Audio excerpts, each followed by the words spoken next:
एक बार बोलने का न वादा आपका है, आज 3 बार बोल दिए।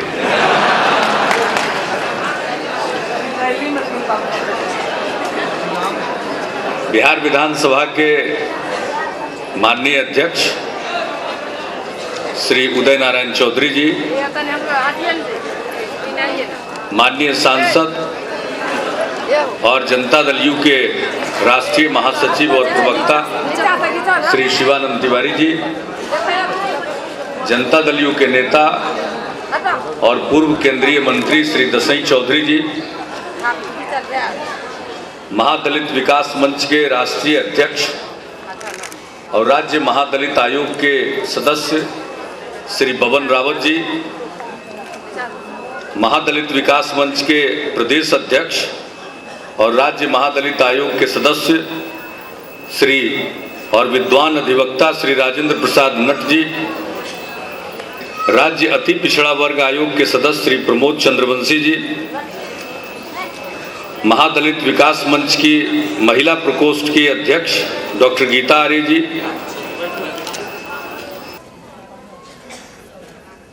महादलित सम्मान सम्मेलन में राज्य के विभिन्न जिलों से आए हुए महादलित विकास मंच के जिला अध्यक्षगण,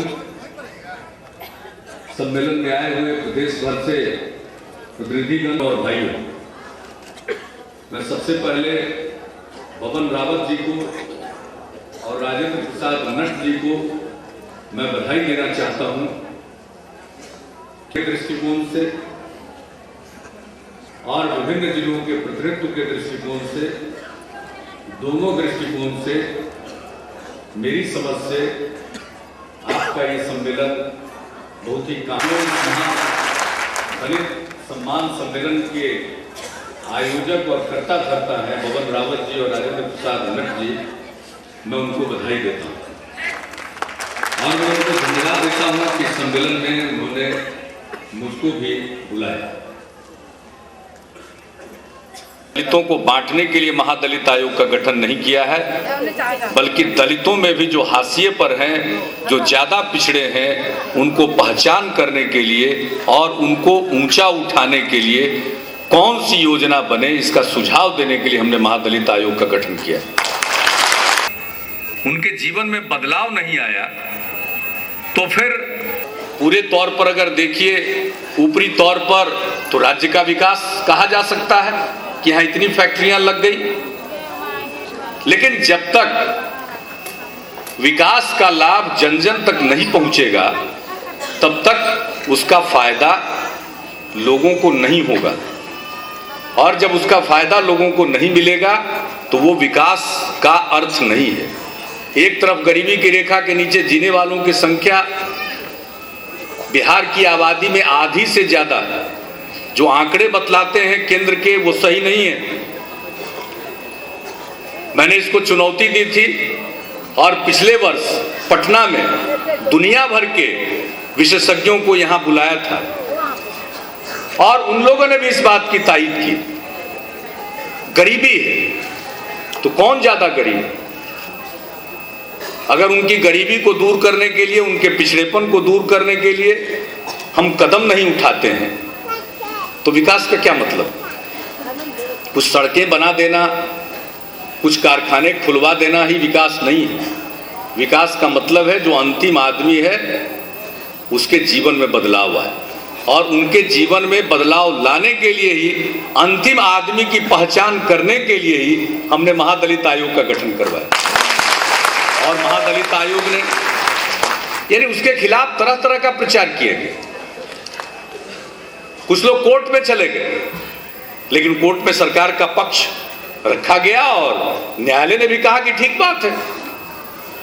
न्यायालय ने कहा कि अगर राज्य सरकार जो अनुसूचित जाति की सूची है उसमें अगर कोई छेड़छाड़ करे तब मेरे पास आइए। जब राज्य सरकार ने जो अनुसूचित जाति की सूची है उसके साथ कोई छेड़छाड़ नहीं किया है, और अगर राज्य सरकार ये जरूरी समझती है कि समाज के किसी तबके के विकास के लिए कोई विशेष योजना चलानी है तो राज्य सरकार सक्षम है और उसमें उसको नहीं रोका जा सकता।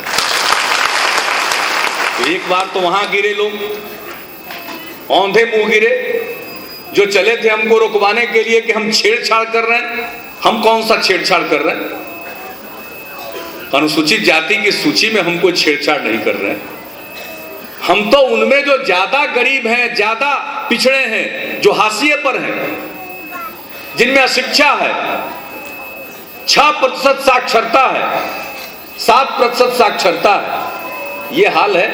हम उन तबकों की पहचान करके उनके विकास के लिए कार्यक्रम बनाना चाहते हैं। तो ये दलितों को तोड़ना नहीं है, बल्कि ये दलितों को मजबूत करना है। अब इसके बाद लोग चले गए अनुसूचित जाति आयोग में और वहां जाकर के कह दिया,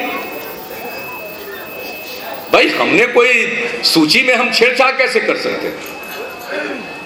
कोई राज्य सरकार कर ही नहीं सकती और हम वो कर भी नहीं रहे। तो चारों तरफ से योजना बना करके कि कैसे इसको रोका जाए। आखिर क्यों परेशान हैं लोग इतने? अगर दलितों का नेता बनते हैं तो परेशान क्यों हैं? दलितों का एक अच्छा खासा बड़ा तबका अगर ज्यादा पिछड़ा है, उसको आगे लाने के लिए सरकार कोई कदम उठाती है, तो इससे परेशानी क्या है? इसका मतलब साफ है कि दलितों को हम नहीं बांटना चाहते, बल्कि दलितों को वैसे स्वयंभू दलित नेता पिछड़ा रखना चाहते हैं ताकि उनमें अज्ञानता रहे, वो अपने अधिकार को जान न पाए। ये उनकी साजिश हो सकती है, ये उनकी साजिश हो सकती है। तो महादलित आयोग का गठन हो गया। महादलित आयोग ने अपनी एक रिपोर्ट दे दी और उन्होंने कुछ जातियों को चिन्हित किया। उन जातियों को महादलित के रूप में हम लोगों ने स्वीकार कर लिया और फिर यही नहीं सिर्फ किया, हमने उनके विकास के लिए योजना बना ली।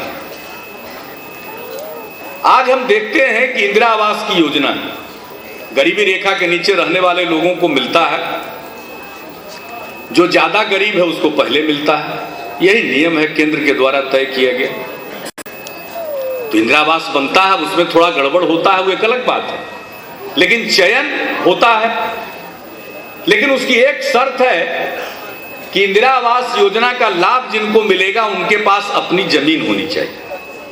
अब हमने देखा कि महादलित समाज के लोग हैं ज्यादातर, जिनके पास अपनी घर बनाने की जमीन ही नहीं है। नतीजा होता है कि इंदिरा आवास का लाभ उनको नहीं मिलता। इसलिए हमारी सरकार ने फैसला किया, सबसे पहला काम हम करना चाहते हैं वो कि प्रत्येक महादलित परिवार को हम 4 डिसमिल जमीन देना चाहते हैं और उस जमीन पर सबको, हर एक परिवार का पक्का मकान बनवा देना चाहते हैं। और मकान के साथ हम शौचालय बनवाना चाहते हैं। हमको मालूम है गरीब लोगों को अगर वो थोड़ा अड़ने की कोशिश करता है तो देहात में ये भी चलता है और कहीं कहीं चलता है कि बहुत तन रहे हो, कहां जाओगे, शौच के लिए कहां जाओगे? तो घर के साथ शौचालय जीवन में नहीं है। शौचालय होना बहुत जरूरी है, उसका दृष्टि स्वास्थ्य से भी संबंध है।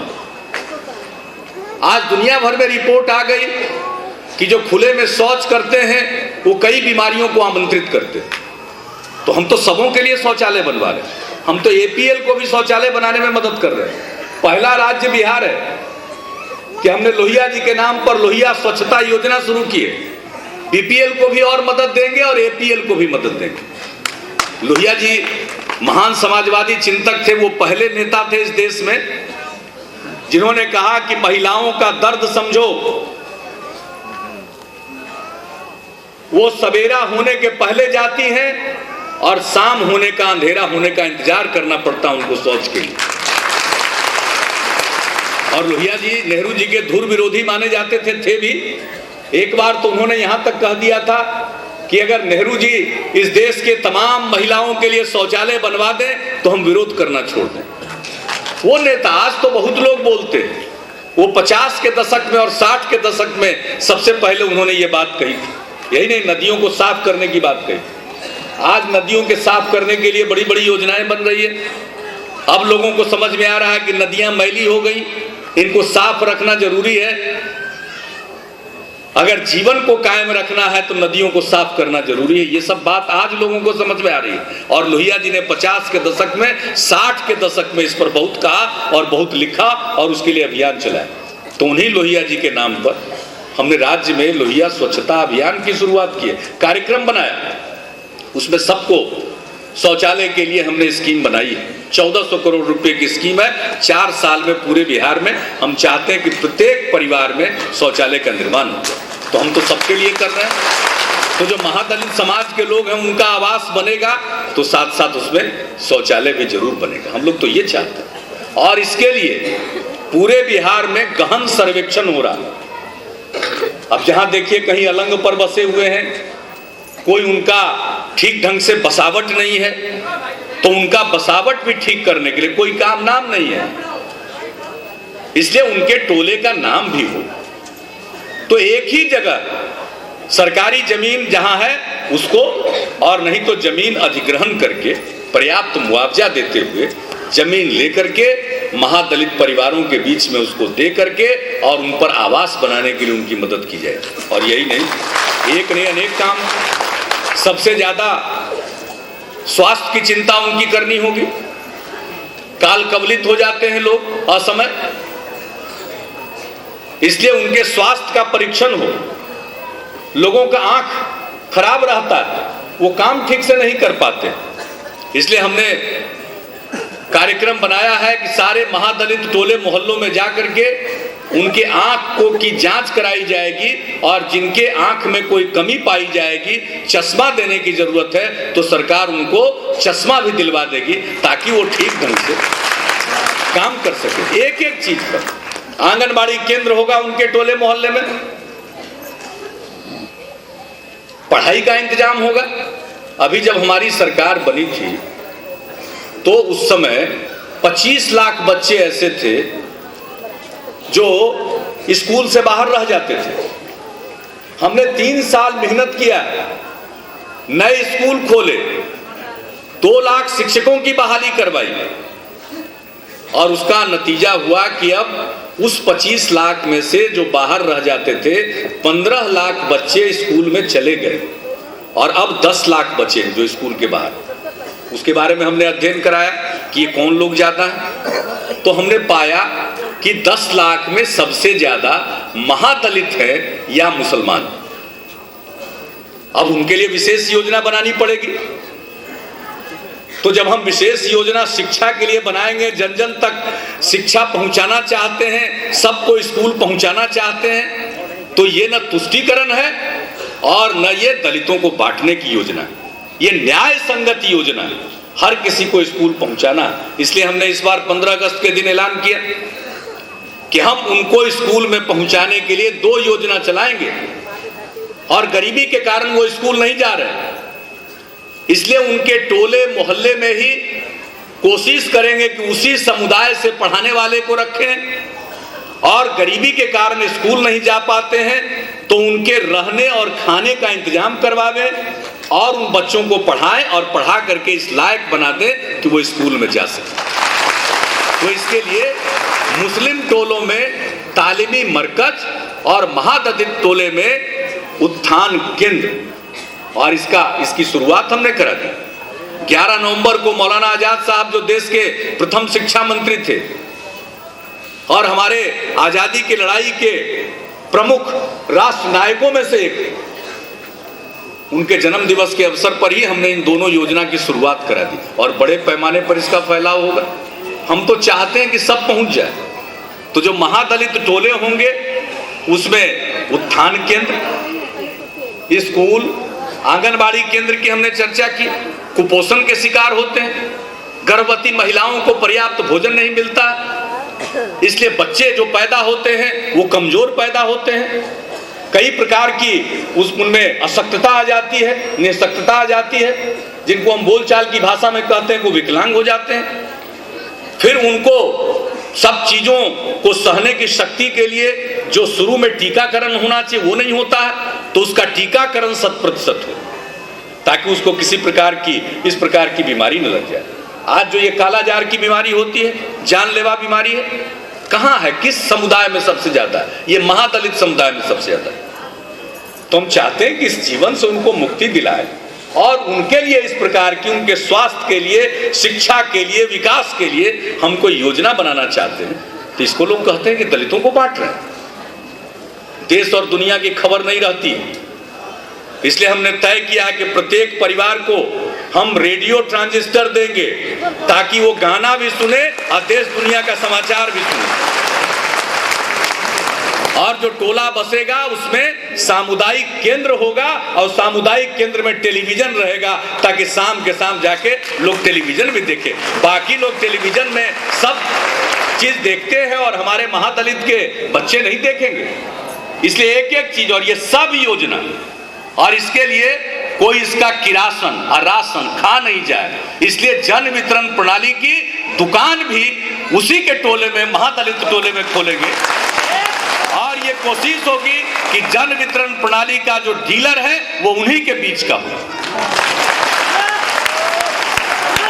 और सारी योजनाओं को क्रियान्वित करने के लिए हमने महादलित विकास मिशन का गठन किया और महादलित विकास मिशन की इकाई जाएगी ब्लॉक लेवल तक। और फिर सीधे गरीब लोग हैं, बहुत चीजों को नहीं जानते हैं, उन तक खबर नहीं पहुंचेगी। इसलिए हमने तय किया जितने भी महादलित टोले मोहल्ले होंगे उसमें से विभिन्न जातियां हैं, जिस जाति की संख्या सबसे ज्यादा होगी उस जाति का व्यक्ति चुना जाएगा विकास मित्र के रूप में और उसको हम मानदेय देंगे। उनका काम होगा, बाकी अपना काम करो घरेलू, लेकिन एक काम होगा कि टोले मोहल्ले से संबंधित जो योजना है उसकी जानकारी देना, लोगों को जागरूक बनाना और महादलित विकास मिशन का जो कार्यालय है उससे निरंतर संपर्क बनाए रखना ताकि समय पर योजना का क्रियान्वयन हो जाए। 400 करोड़ रुपया तो शुरुआती दौर पर हमने इंतजाम किया है। महादलित के उत्थान के लिए 4000 करोड़ रुपए की जरूरत पड़ेगी, तो वो पैसा भी हम लोग लगाएंगे। जितना पैसा लगाएगा वो पैसा लगेगा, उतना लगाया जाएगा, इसलिए कि हम उनका उत्थान चाहते हैं, विकास चाहते हैं। और जब ये गांधी जी के हिसाब से जो अंतिम आदमी है उसका विकास हो गया तो बिहार का विकास हो गया। अभी कई वक्ताओं ने कहा कि महिलाओं को आरक्षण दिया, महिलाओं को आरक्षण दिया, तो कैसा वातावरण बना। जो घर में रहती थी वो बाहर निकल करके मुखिया, सरपंच, प्रमुख, जिला परिषद की अध्यक्ष, नगर पंचायत, नगर पालिका, नगर निगम की अध्यक्ष बनी और दायित्व का निभा रही है। और हम तो देख रहे हैं, हम तो सब जगह घूमते रहते हैं। हमारे मंच से मीटिंग में जो महिला प्रतिनिधि भाषण देती है वो बिल्कुल ठीक बोलती है, फर्राटे से बोलती है। तो इतने कम दिन में तो इतना, बहुत लोग कहते थे इनको आता क्या है, ट्रेनिंग क्या होगी, लेकिन समय ने सब सिखा दिया और हर चीज के प्रति वो जागरूक हो गई। तो उसी प्रकार हमारे महादलित भाई बहन हैं, वो हर चीज के प्रति जागरूक हो जाएंगे। और जब ये जागृति आ गई तो फिर कोई बिहार को विकसित होने से रोक नहीं सकता। फिर हमको कोई महाराष्ट्र में, कोई पंजाब में और कोई आसाम में खदेड़ेगा नहीं। हमको ऐसा बिहार बनाना चाहते हैं कि यही काम हो। बहुत लोग काम के लिए दर दर की ठोकर खाते हैं। अरे कोई ज्यादा कमाने के लिए बाहर जाता है तो खुशी की बात है, लेकिन सिर्फ 2 समय भोजन प्राप्त करने के लिए बिहार के बाहर किसी को जाना पड़े, ये तो शर्म की बात है। तो हम आपकी ताकत के बदौलत ऐसा बिहार बनाना चाहते हैं कि किसी को 2 जून रोटी के लिए बिहार के बाहर दर दर की ठोकर नहीं खाना पड़े, यही उसके रोटी का प्रबंध। तो ये सारा काम हो रहा है तो बहुत लोगों को खराब लग रहा है, बुरा लग रहा है। क्या अब तक तो लोग बयान बहादुर थे, बोल बोल के काम चलाते थे। चूहा पकड़ने वालों और क्या करने वालों और क्या करने वालों और सब बोल बोल के काम चलाते रहे। चूहा याद आ गया तो एक बात हमको याद आ गई हो, हमारे यहाँ जो कल्याण विभाग है उसके अधिकारियों ने एक योजना तैयार की चूहा पकड़ने, चूहा के पालन की। लेकिन हमने देखा कि भाई इसको लेकर के कई प्रकार की गलतफहमी पैदा हो रही है, तो सरकार ने उसको मंजूरी नहीं दी थी। अभी ये विचार चल रहा था तो हमने उनको कह दिया कि भैया ये चूहा पालने वाली बात को बंद कीजिए, और वो योजना सरकार की योजना नहीं बनने जा रही है। बहुत लोगों को देखते हैं रोज बोल रहे हैं, वो योजना तो अभी बनी ही नहीं है। वो तो विभाग में विचार के स्तर पर था, हमने मना कर दिया, मुख्य सचिव को कह दिया कि ये योजना नहीं बनेगी। इसलिए मैं इस मन से भी कहना चाहता हूं कि ये चूहा पालन करने की बात और उसके साथ महादलित या मुसहर को जोड़ने की बात जो चली थी अखबारों के माध्यम से, वो नहीं है। ये बात आ गई कि चूहा का मांस परोसा जाएगा यहाँ के होटलों में और चूहा को बेचा जाएगा, वो सब बेकार है। उसमें वो सरकार की कोई योजना नहीं है। हमने देखा, आए दिन हम देखते रहते हैं। उसके बारे में सरकार ने अभी तक कोई फैसला ही नहीं किया था, वो प्रस्ताव के स्तर पर था। लेकिन चूंकि इतना इसको लेकर के चर्चा हो गई, इसलिए हमने उचित समझा, याद आ गया तो हमने ये उचित समझा कि आपको बता दे कि उस प्रकार की कोई योजना नहीं है। ये भ्रम समाप्त हो जाना चाहिए। आज के बाद बिहार सरकार की तरफ से चूहा पालन करने और इसको महादलित से जोड़ने या मुसहर से जोड़ने जैसी कोई योजना नहीं है। इसको कोई मंजूरी नहीं दी गई है, कोई मंजूरी भी नहीं दी जाएगी। इसलिए उस पर विवाद समाप्त हो जाना चाहिए। आए दिन हम देख रहे हैं, रोज कोई जुलूस ले रहा, कोई पिटीशन भेज रहा, कोई कुछ कर रहा। अभी बात ही नहीं हुई है, अभी तो नीचे नीचे कुछ लोग बात कर रहे थे, तो वो नहीं होगा। तो कहने का मतलब है, देखिए, कुछ लोग बोल करके काम चलाते थे और अब बोल करके हम काम चलाने वाले नहीं। कुछ लोग बात के बहादुर हैं, उनसे तो हम मुकाबला नहीं कर सकते हैं, क्योंकि दिन भर वो बोलते ही रहते हैं, दिन भर बोलते रहते हैं, हर विषय पर बोलते रहते हैं। लेकिन हमको तो काम करना पड़ता है। कोसी में संकट आया, अभी पानी आ गया, तो बहुत लोग खाली बयान दे रहे थे, हम मेगा शिविर चला रहे थे।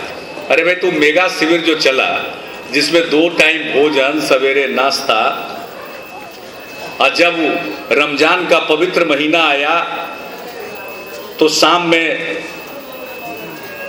इफ्तार और सवेरे शहरी, ये सब इंतजाम हुआ। ईद का दिन आया तो सेवई और पूड़ी, और दशहरा का दिन आया तो खीर और पूड़ी, और छठ का आया तो व्रती लोगों की 250 रुपया कपड़ा लीजिए, प्रसाद लीजिए और व्रत कीजिए। ये सब काम किया गया। आंगनबाड़ी केंद्र चलाया गया, स्कूल चलाया गया, महिलाओं को शिल्प प्रशिक्षण दिया गया, सफाई का इंतजाम रखा गया, स्वास्थ्य का इंतजाम रखा गया। जो प्रसव हुआ राहत शिविरों के अंदर, अगर बेटा पैदा हुआ तो 10,000 रुपया, अब बेटी पैदा हुई तो 11,000 रुपया हमने मुख्यमंत्री राहत कोष से दिया। ये सब काम किया गया। तो मेगा राहत शिविर में हम अनेक जगहों पर गए, तो हमने देखा उस शिविर में ज्यादा लोग कौन थे? ज्यादा वही महादलित लोग थे उन शिविरों में। तो जब शिविरों का संचालन अच्छा ढंग से हो गया तो वो देखने की फुर्सत नहीं थी। जब पानी फैल रहा था, खाली वही देखने के लिए गए और खूब बोले लोग। तो हमारा तो बोलने से काम नहीं चलने वाला, आदत भी नहीं है। हम तो काम करने में विश्वास करते हैं। तो आप लोगों को सचेत कर रहे हैं। बहुत लोग तरह तरह की बात करेंगे, इसको रोकने की कोशिश लोगों ने किया, लेकिन हम भी रुकने वाले नहीं। हम कोई काम शुरू करते हैं तो पहले सोच लेते हैं, उसके कानूनी पक्ष पर भी हम गौर कर लेते हैं।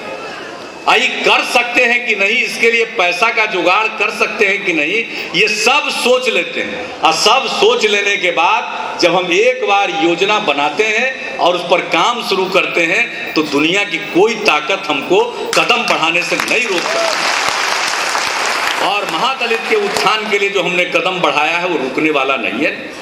हाँ, लेकिन हम इतना जरूर कहेंगे, ये तो भाई जातियों में बटा हुआ समाज है। अब महादलित के रूप में आप संगठित हुई, इस रूप में संगठित हुई, एक दूसरे का साथ दीजिए, एक दूसरे के सुख दुख के साथी बनिए।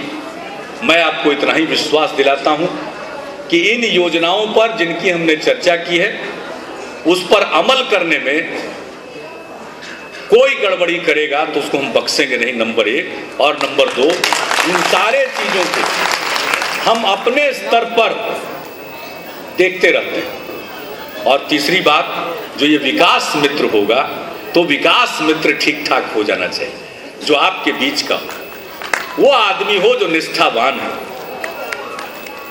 वो लोगों की खिदमत करने में परहेज न करे, और जब वो ठीक होगा तो कड़ी सरकार और महादलित के बीच में कड़ी मजबूत हो जाएगी। तो फिर कोई कार्यक्रम पिछड़ेगा नहीं, रुकेगा नहीं और समय पर उसका अमल होगा। तो आपस में एक रहिए। और आज का दिन बाबा साहब भीमराव अंबेडकर के परिनिर्वाण का दिन। उन्होंने लोगों को जगाया, विपरीत परिस्थितियों में उन्होंने शिक्षा ग्रहण की और इतना आगे बढ़े कि उन्होंने देश के संविधान की रचना की। तो आप में से एक एक व्यक्ति बाबा साहब भीमराव अंबेडकर से प्रेरणा ले और उन जैसा बनने का मन में संकल्प ले।